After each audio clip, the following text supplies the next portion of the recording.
folks. Welcome to this week's edition of Drive the Bid. I am Diego Rosenberg. My sister got the normal name in the family, and you are Derek Shiekhi, I believe, correct? Yes, speaking of normal names. Yes, okay. Just like Smith. Smith or Jones. Johnson. So anyway, shall we begin? Yes, sir. Okay. News. Yes, so my news story has to do with automotive colors. And there's a data analytics firm called IC Cars, and they examined sales of over 10 million 1 to 5 year old used cars sold in 2018 and 2013. And they discovered that the majority of those cars had colors that fall in the grayscale range. Surprise, surprise. Yeah, exactly. So like neutrals, black, silver, white, gray. And how boring. Yeah, well, it depends. I mean, there's good shades of each, but yeah, let's say conservative overall. So in 2023, so far at least, grayscale colors were on 78.9% of the cars sold. That's up from 77.2 in 2018. One of the biggest gainers is gray. Surprisingly, silver, a very similar color, is down almost 4%. So there was a big shift there. And then a surprising result of this study was finding out that unusual colors did a good job of holding their value. I mean, I've always been under the impression that, sort of eclectic, sort of far out colors weren't good for resale value. But it seems like, the pandemic and production shortages have had something to do with them holding their value. In the top 5, so you're going to like this even less, Diego. The number 1 color for 2023 has been white. So that had a 26.2% share. It was number 2 in 2018. And the rest of the colors in the top 5, they basically just shifted positions. So number 2, which used to be number 1, was black. Number 3 is gray, holding steady from 2018. Same with silver at number 4. And then the number 5 color is blue, and it was number 6 in 2018. I don't think I mind any color other than the subjective. I just don't like the lack of variety. Mm-hmm. That's just my thing. Well, it seems like in recent years, like browns and different shades of gray have popped up. There's different, I know Toyota and Audi, they've had somewhat different shades of gray available. And then Hyundai, the Sonata, they offer a color called Portofino gray. But I don't know. I mean, I think there's been some glimmers of hope, but obviously the overall trend is, playing it safe. When you go to a BMW dealership and everything you see is black or dark blue, I see no glimmers. Okay, I get that. I think sometimes people are forced to make a choice because they would rather go to the lot and pick out a car than order something because that's where the bargains are. Well, and they don't have to wait, too. What? Yeah. And it works for the dealers because I used to work for one, and the wisdom there was basically you don't sell somebody what they want in terms of color. You sell them what you have. So that's why, if you've gone to a dealership and they ask, what kind of color are you looking for, a light or a dark? Right there, they're already keeping the options open. And for me, the colors, it's not about light or dark. It's like, what do you have? How does it look on the car? Yeah, that's important. But I don't know. I mean, I'm an enthusiast, so it's a little bit different. Well, and, speaking of playing it safe, the study broke down, colors by states and metro areas. And they said in terms of percentage of grayscale colors, oddly enough, Hawaii is the drabbest in terms of, colors sold. And their reasoning was at least due in part to the fact that a lot of rental cars are in Hawaii. So they reasoned that the rental fleets were playing it safe in terms of the color selection. On the opposite side of things, in Alaska, they're the most colorful state. And I think it's, the exact opposite. The There's a lot of, it's cold. There are a lot of, barren, sort of drab places, I would imagine, up there. So, especially if you live there and you're used to the cold and the isolation and this and that, having a brighter color probably, jazzes up your day. I think a brighter color would jazz up my day in any state. True. And, as far as, you're not going to like this either, Diego. I'm looking for a new car. And I don't have the 2019 Bullet, but the Bullet that I have, the previous generation, it's Highland green, standout color. And in fact, greens, the average price of green cars has shot up. But, I'm looking for a new car to replace it. And this got me thinking, I think in terms of states and colors, I think the environment and the climate has something to do with it because, right now my car's got a black leather interior and we're in Phoenix where it gets, 115, 120 in the summer. Black leather interior, not fun. And, the idea of a black car just be even hotter, but also it's harder to hide scratches and dirt on a black car. So now I'm looking for a new car, and what I'm leaning toward is white or light silver with as light an interior as possible.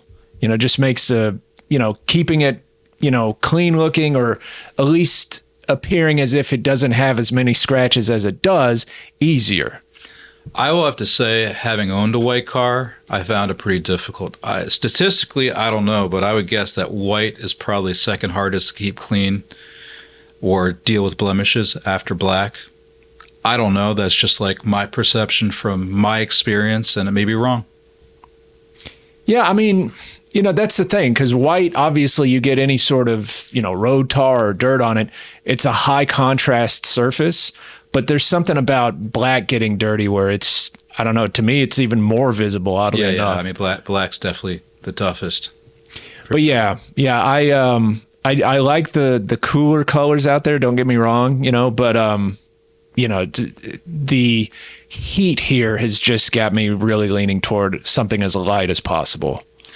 The other day, I guess this was last Friday, I saw a BMW X3 in this very nice burgundy. I mean, it stood out. Even my wife commented. And I looked online just to see what was the stock locally in Phoenix and the two dealerships. And black interior was not an unusual combination with this color. I agree with you. Black doesn't make sense in this heat, but a lot of the cars here are black. I bet if you looked at other cars online at the dealership stock, you would find that. I think, I think there's a sort of stereotype or a perception of a tan interior in a car being something for like old people or somebody who's boring. I get that feeling that a lot of people think that. I think tan is just fine. I mean, it depends on the combination, like what's on the outside, but tan goes with most colors. Yeah. Now, if it's like champagne on the outside and tan on the inside, okay, I would want something a little bit more contrast, maybe. Yeah, but I mean, there are different shades of tan, or there's saddle, and that can look really nice, especially if it's set against a complementary color on the outside. Very good. So on to the next topic after I recharge my computer.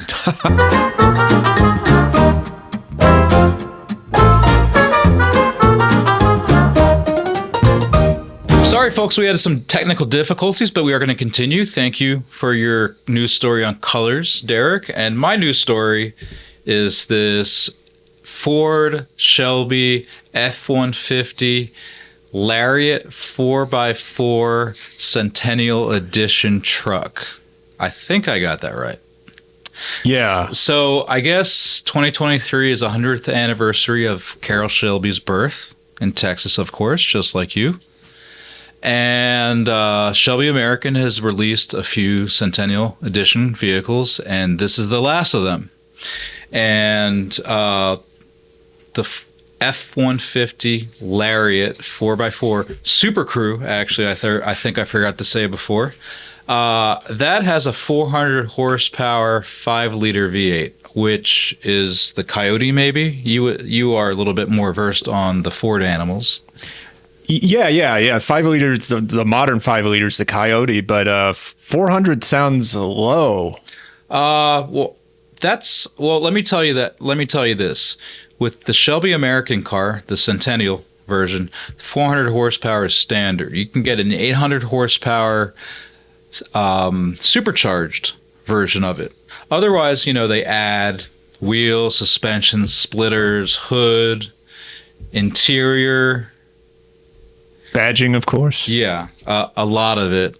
It's limited. It's limited to 100 examples. I want to say the price was for the 400 horsepower one was maybe 126 and maybe 135 for the supercharged one, which is kind of odd because if I'm spending that kind of coin on a pickup truck, I would just shell out 10 grand more, whatever it is, a little less for the supercharged one and just have that bragging rights and that's it.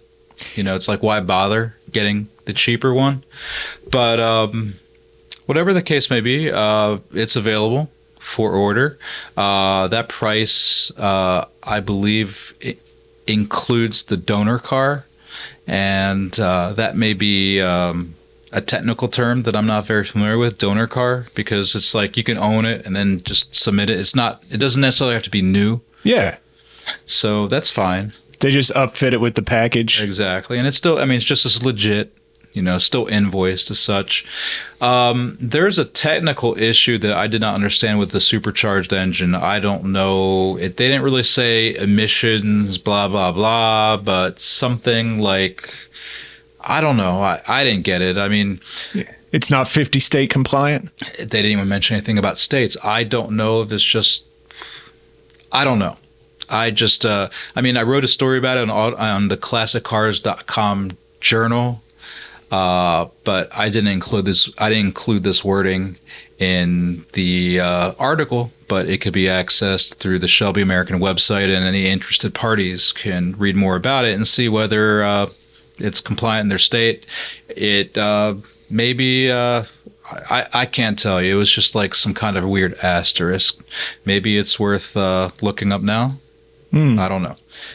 We have a lot to talk about, so you friendly viewers can look it up yourself and see if this truck interests you and it's legal in your state. So that's the news, almost. We have Steve Magnante news. Okay. There is none. He's stable. So that's good. Yeah. That's good. Little by little. Beats the alternative. Absolutely. So now we are going to talk about our topic for today, if not this week. I don't know how you want to articulate it. I'll articulate it by saying these are cars that are popular in the hobby, old or new. Let's say late model or not. But for some reason you have trouble grasping why it's interesting. Of course, this is somewhat of a subjective take on things, but I'd like to think that we are both, we attempt to be objective, but let's inject some subjectivity in this topic. Well, Diego, here's something you might not know about me. My opinions are correct. Yes, okay. I may disagree, but sure. So the first one on my list, now you look at that, it's a Viper, obviously. And I could look at it on my computer. Is that okay? No, you must look at that. Okay. And so a lot of you out there are probably wondering, why did you pick the Viper? And look, I get it. The Viper, cool car, V10, lots of power. This is a particular case. So overall, I get why people like Vipers, buy them, race them, all that kind of stuff. I totally understand that. But when I was thinking about this topic, I remembered, golly, when was this? This was back in 2014. I went to a race at the Circuit of the Americas, and that was back when Dodge was still racing the Viper, and they won that day, by the way. And a couple of people that attended the race were a married couple from East Texas. And one of the, at the time, FCA reps connected me with them. And I got to talking with them. Very nice couple. And they were, I would say, you know, subjectively or objectively, they are the biggest Dodge Viper fans because they brought their his and hers Vipers there. They each had one, different ones, but they both drove Vipers to the event.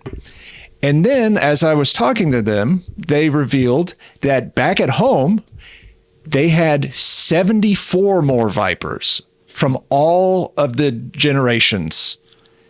And I thought about it. I was like, okay, like I get, you know, maybe you want like and they had all different types. You know, they had like a ACRX, like it wasn't even street legal. They had the Striker color cars, and then they had this I think it's Sons of Italy Foundation. It's a one of one car. So I get having a little variety, but I didn't understand having 76 of them. It just, I mean, I get kind of obsessive with things I like, but that was just on a whole other level. So I didn't get that. I mean, they had other cars. I mean, they had at least like a C7 Corvette. So that wasn't all that was in their collection. And I'm sure they had even more, you know, other cars, things like that. But I just didn't understand almost exclusively having Vipers. But hey, to each their own. And that's the thing with this topic is just because I don't get it, I mean, you know, as long as somebody's enjoying the hobby, you know, and just everybody do their thing. You like it, you like it. You like Priuses, knock yourself out, you know? So do you like Vipers? Yeah, they're cool. Okay. Definitely. So this was, let's say, a micro take rather than a macro take. Absolutely. Yeah. Yeah. Because overall, I get it, but I just didn't understand having that many of them.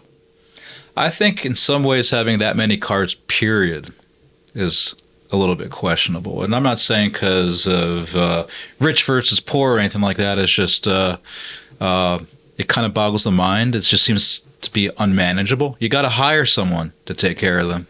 Well, that's the thing. Which is fine. Because, yeah, on one hand, if you have enough money and space to have, you know, let's say 100 cars, right? You probably got the money to pay, you know, people to keep up with them and all that. But I've thought about that too. You know, okay, like let's say I win Powerball, right? Could get a giant warehouse, fill it with cars and everything, and have somebody or a team of people tending to them, right? But then it's like just enjoying them, like cycling through them and actually driving them enough to warrant the purchase, that would seem like a part-time job. Like the enjoyment would seem like a burden after a while. Mm-hmm. Do you remember that lawyer out of Texas? I think he was like a tobacco lawyer, and he won the case against the tobacco companies or whatever it was. And he just started buying cars and cars and cars and cars. And he had like 1,000 cars, and then he died in an accident. No. It was like less than 15 years ago. No. Yeah, he had tons of cars. Yeah. And then he passed away suddenly. And it's just like, how does the state deal with all this stuff? All these cars. They're all back in auction. Oh, okay. So he didn't have a will for them or any sort of... I don't know. I mean, as a lawyer, I imagine he had some kind of will prepared already, but it's like when you have that many cars, it was literally probably close to, I would say if it's not 1,000, like 700. I mean, something nuts. Yeah, that's and crazy. You go to auctions and, you know, it wouldn't just be just him. It would be like the people he hires for this stuff to manage everything. It's like maybe they'd get this Duesenberg, but then they'd get these other neat cars that didn't cost a lot of money. Let's say like maybe an Amphicar or something, you know, which is pricey still, but, you know, it's just like you'd get a little bit of everything, and it was just too much. That, you know, I can see where you're coming from, albeit on a much smaller scale. A long time ago, I used to collect a lot of 1/18 scale model cars. And I did it for years. It's probably been close to 20 years since I've been out of the hobby. And when I was in it, I didn't realize this, but after I stepped away from it because the prices just shot up like crazy, in like the mid 2000s, I realized, and this I think applies to collecting anything, but for me it was model cars. And I would imagine for people that have giant car collections, after a while, it's not even, I realized when I would get a new car, right? Like a new model car, there would be the lead up to getting it, you know, the looking at it, learning about it, looking at photos and reviews, lusting after it, placing the order, waiting for that, the anticipation, right? And then I would get it, and maybe 2 weeks later at the most, once it was on the shelf and integrated with the collection, it would become invisible to me. And I would be back to chasing the high of getting a new one. So after a while, it wasn't even about the cars themselves. It was about collecting, about the new, about acquiring more, you know? So even that just feels like for sure. That can kind of burn you out. I was kind of that way with video games when I was a kid, and then my parents kind of limited me, and I still hate them for that. There wasn't a lesson that came from that, like, no. Oh, maybe they were onto something. No, it's my money, you know? I mean, you know, it's like the games are $25, $30. The good old days. Yeah. I mean, well, I don't know. It's kind of the same way today. Well, they're so expensive now. Well, I mean, I guess it's all relative. $25 to $40 seems to be the norm for a lot of games still. I thought there were more, but yeah. But, I mean, look, I don't have PlayStation. I got a Switch, so what do I know? So anyway, thank you. That was interesting. So here's mine. 1940s Fords. I don't think I had trouble finding a redeeming quality about them. They're not interesting to me. I understand in the hot rodding world they were plentiful, and they had a flathead, and you could put in hot rodding you could put any engine, and that's cool. But even like customized, I just found them not very interesting. Let's say the 1942, the first year this design came out, you know, there's some interesting aspects about them. But 46 to 48, they changed the grille, which is less interesting.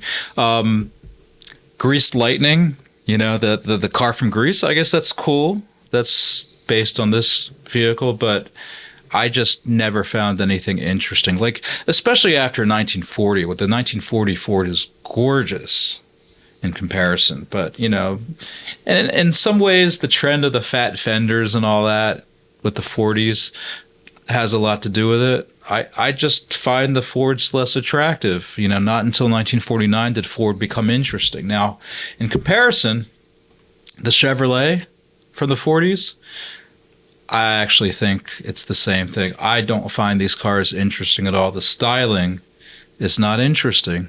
You know, compared, let's say, with the 1942, unique styling, you know, the first of the generation. I think there's something to it. The 1941 Chevrolet is very nice. It looks like a 1940 Buick in many ways. Even like the 1949 Chevrolet, when they finally, you know, the first post-war Chevrolet, all these are not very interesting to me. I don't understand why they're so popular. I think it's just an issue of nostalgia for a lot of people, and that's fine. People are allowed to like what they want to like. Yeah, you just don't get it. You know, 1955 to me is when Chevrolet started. It's like going from 1942 to 1955. That's how long it takes for me to be interested in a Chevrolet. Oh, okay. You know, there are other cars I think that suffer from this, but let's say in the 40s, I think a lot of other brands are more interesting. For Ford, 1949 is more that's when Ford started becoming interesting again. But let's say the Airflight Nashes and the Hudsons, maybe not the Packard so much. You know, there's interesting cars from the 40s. I just don't find the Fords and the Chevrolets to be very interesting. Well, you know, it makes me think that maybe one of the reasons they're so popular is just accessibility. Yeah, absolutely. But here's the thing. I think besides accessibility, Fords and Chevrolets were somewhat attractive. I mean, it's like, I think we're in era, and this has been this way for a while, where the cheaper brands are not as attractive as the more luxurious, or let's say the pricier brands. But back then, that wasn't exactly the case. I think there's strong Ford and Chevrolet models. But these I don't think are very strong.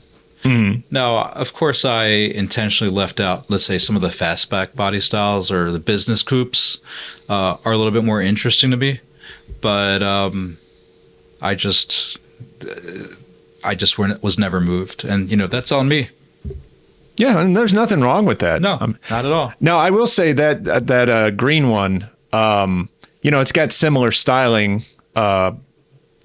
It has styling that's similar to the first car you showed, the black one, but the color definitely jazzes it up. But that first one, when you initially put it up, my first impression was that it looks like an old British car. Yeah, I mean, that could be true. And I'll tell you what, old British cars are not very stylish. I mean, sure, you get some of the sharp edge Jaguars and more prestigious British vehicles. And, they have their fans, and they influence, let's say, Bill Mitchell with the 1963 Buick Riviera. But British cars, I think, look dumpy overall. The average British sedan. Even in the 50s and into the 60s, sometimes I'm like, huh. But, I'm not here to bash British cars or anything like that. Just American cars now. Exactly. Certain ones. So. Well, that's the thing with those. I mean, they're... I liked that green one primarily for the color, but yeah, but it's also like it's got accessories from hell. It's got a little bit of everything. It's got some Chevy Rally. I mean, it looks like Chevy Rally wheels a little bit. Yeah, that's what I was thinking with the derby caps right there. Maybe it's just the hubcap. Yeah. But, the thing with these is like, in that kind of general shape is, to me, it's not unattractive, but a certain sense of indifference sets in, which I think is worse than actively hating a design. Because it's just like, oh, it's there, and it just fades into the background. Yeah, I mean, for sure. And the problem with this, in some ways, is that we're told how great Harley Earl was as a designer, or at least his department.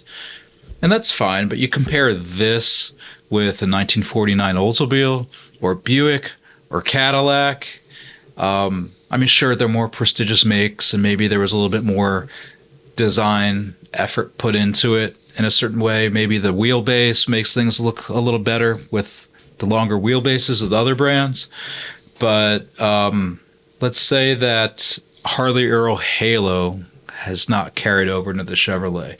I know some people would disagree with me, but that's just how I feel. Well, and I mean, let's be realistic. You can't win all the time. No, but this is an era when GM was winning a lot. Yeah. And even Ford. Yeah, I guess, it seems to be that way with sports teams where, like, there's a very successful franchise and then they have a rebuild year and then there's no patience for that. It's just like, we need to win instantly again all the time. Yeah. That's the problem with success, I guess, is it sets that precedent and makes people very impatient. Yeah, for sure. I mean, I'm not into sports, but I do understand.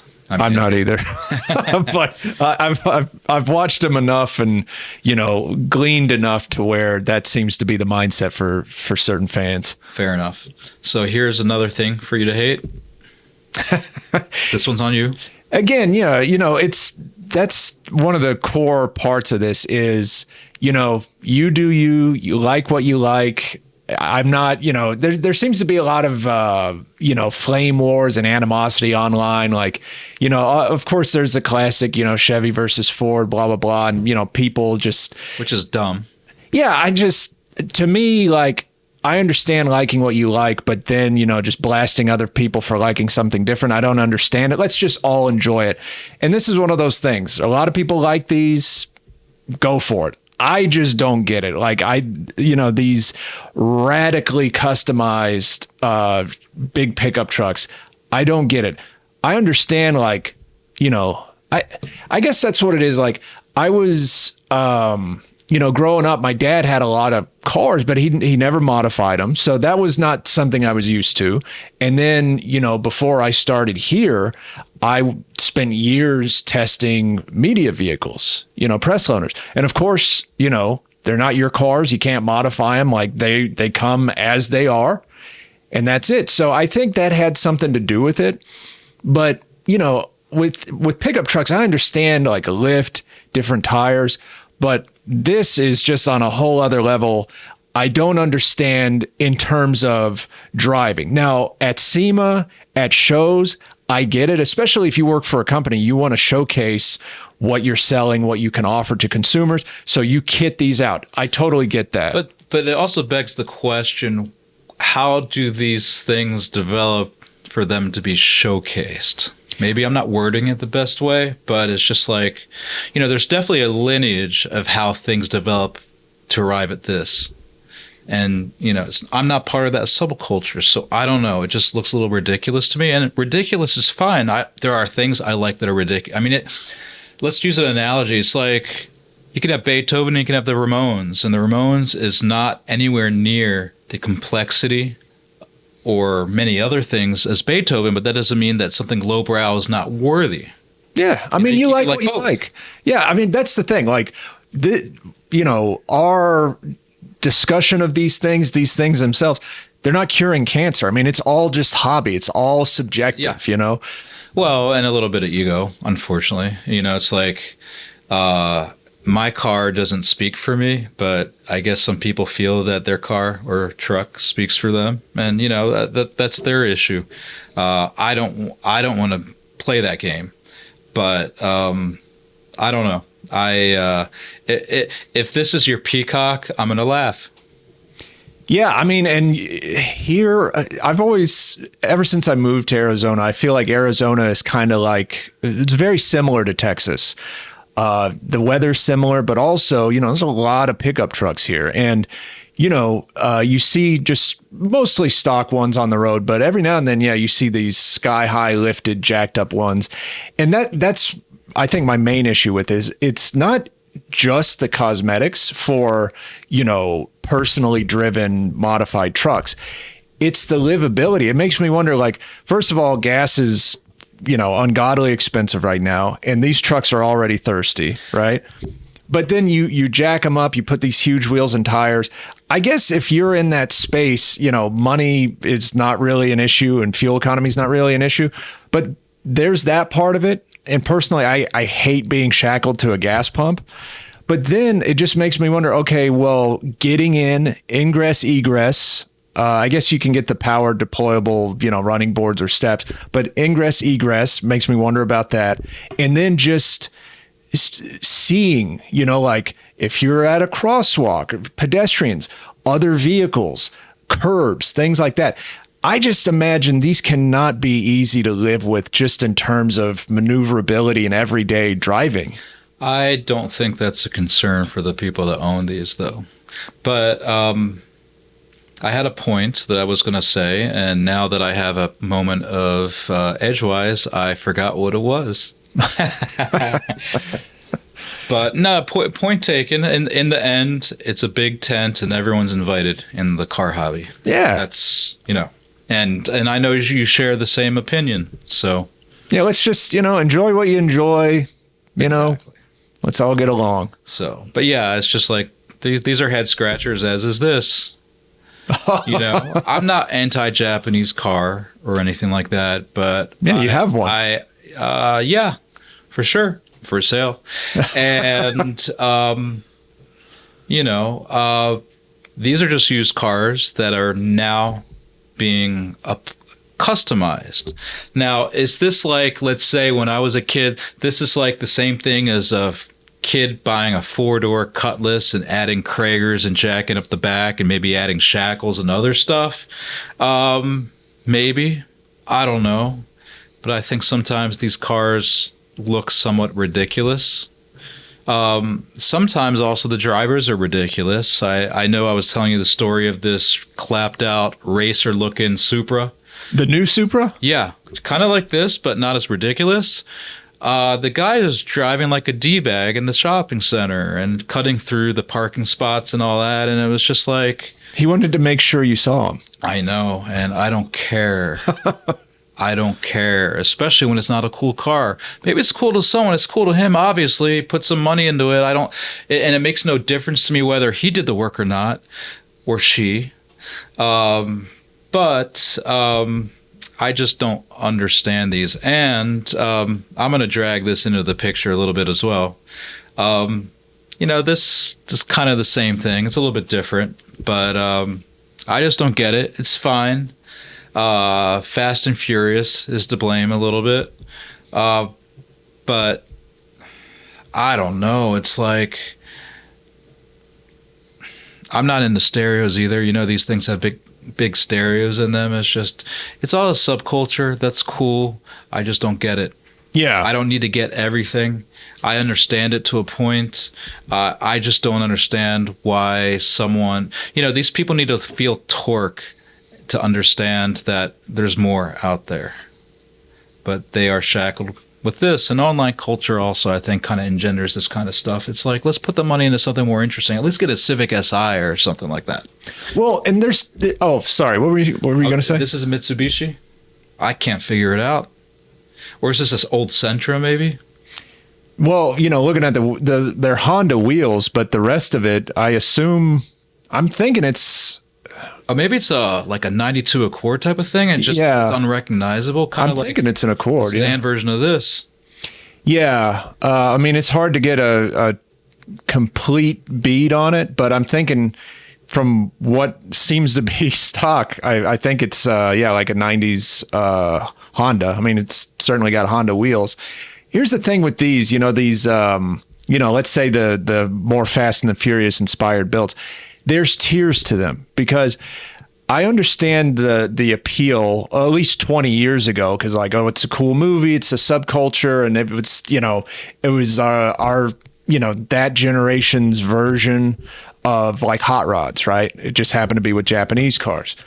So I get it back then, and to an extent I get it now. It's not my thing, but I get it because it's like, well, I don't have a ton of money. I have an economical car. It's good on gas, but I want to jazz it up and, make it sportier and more distinctive, right? But here's the problem. There are tiers to it.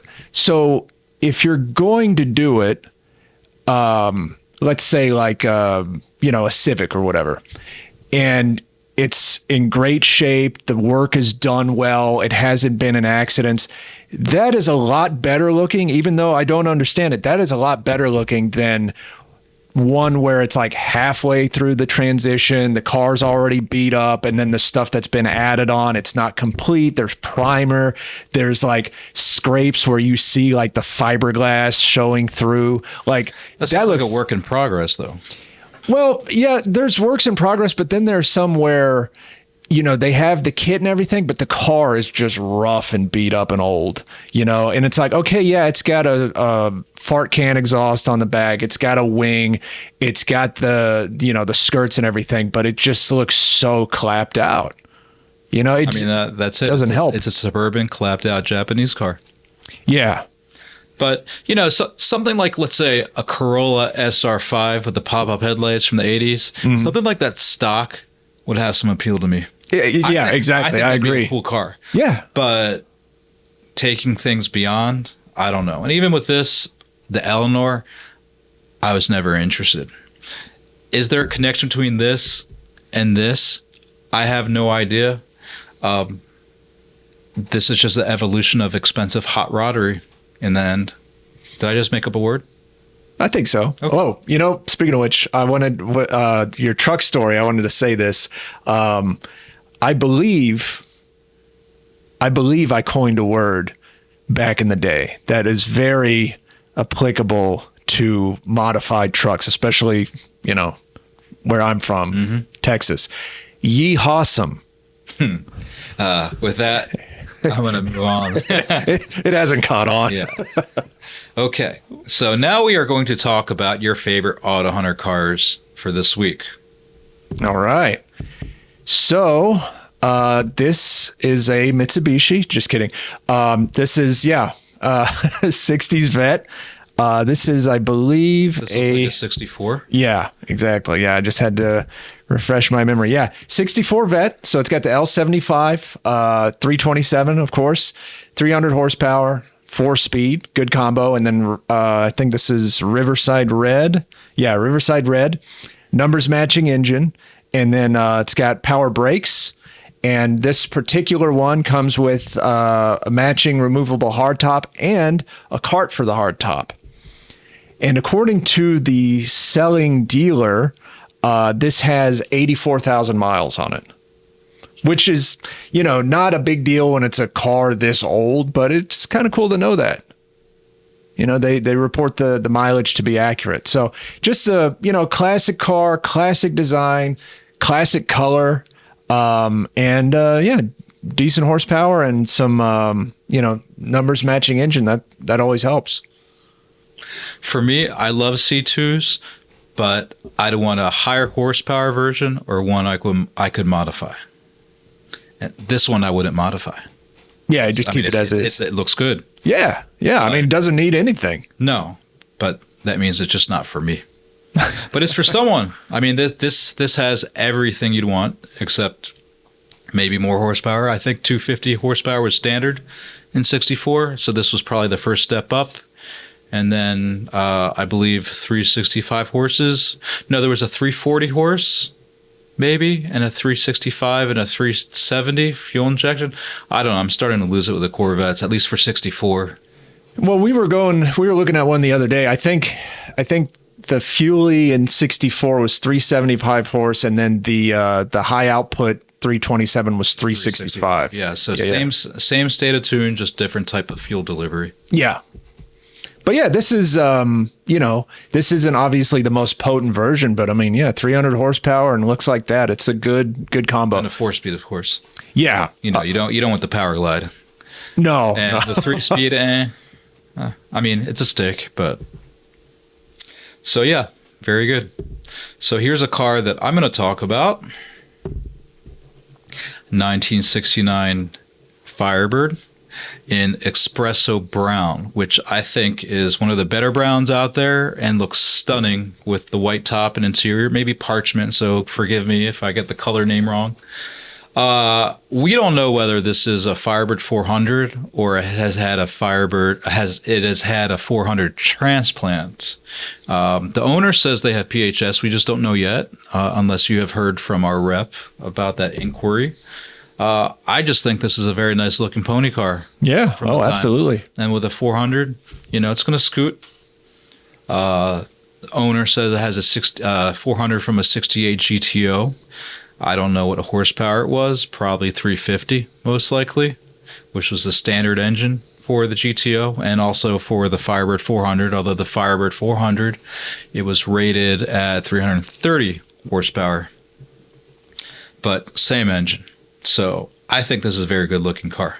Yeah, and this is one of those cases in which, when I was younger, I always thought, oh, brown car, it's boring, blah, blah, blah. But there are shades where it's not only distinctive, but attractive. And this is definitely one of them. I still think that way of brown, but this car with the white trim is, a little bit different. That if it didn't have a vinyl top or had black trim, like a black vinyl top, I wouldn't like it. If they had a gold vinyl top, I'm not really sure about that for 1969 Firebirds.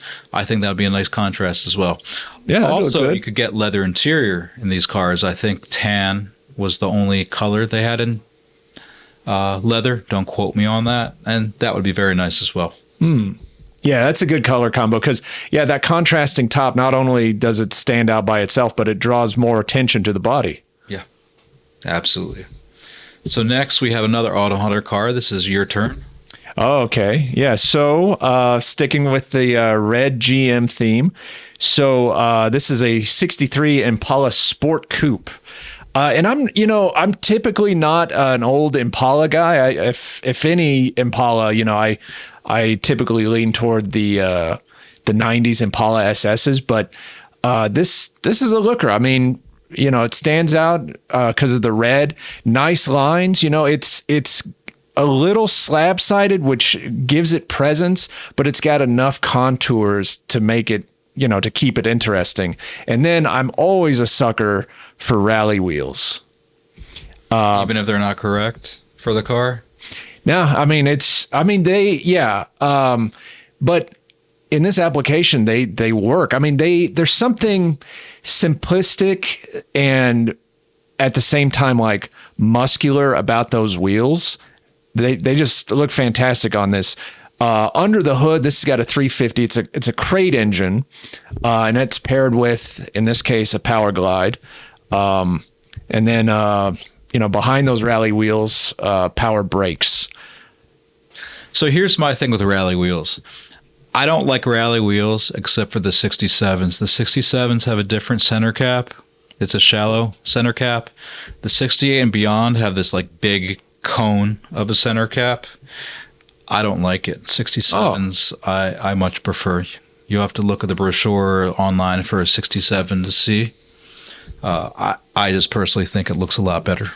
Oh, okay. See, I've always liked those caps. I think those are the Derby style. I remember looking that up sometime. What does Derby mean in this case? I guess like a hat, that's what I've always taken it to mean. It looks like one of those fezzes, maybe, without the string. Yeah. Either way, yeah. Good looking wheels. Good looking car. So here's my choice for another AutoHunter car that is online for auction for you to buy, folks. That's a 1971 Olds 442. Now, I'm a little bit biased because I used to have a 70. I think they're good-looking cars. Definitely. I'm not an Oldsmobile guy. I just ended up with one, and I'm glad I had the experience. It's a pretty cool car in many ways. 1971, GM lowered the compression. So this is down in horsepower, and for that reason, these cars are the redheaded stepchildren of the muscle car world. But they do have their charms, and the horsepower is not as down as a lot of people thought. Like, these are still good performers, and they run much better in today's gas than a high compression engine. So this one, as you can see, they added the well, when I say added, let me take that back. This car has the W25 ram air hood, fiberglass hood. I don't know if this car came with it or not, but it has, you can see all the ram air equipment. It's a bench seat, which was optional for the 442, and if you wanted an automatic, you got the column shift because you could not get a console with a bench seat. So in some ways, to me, this is a very adult 442. Has the rear spoiler.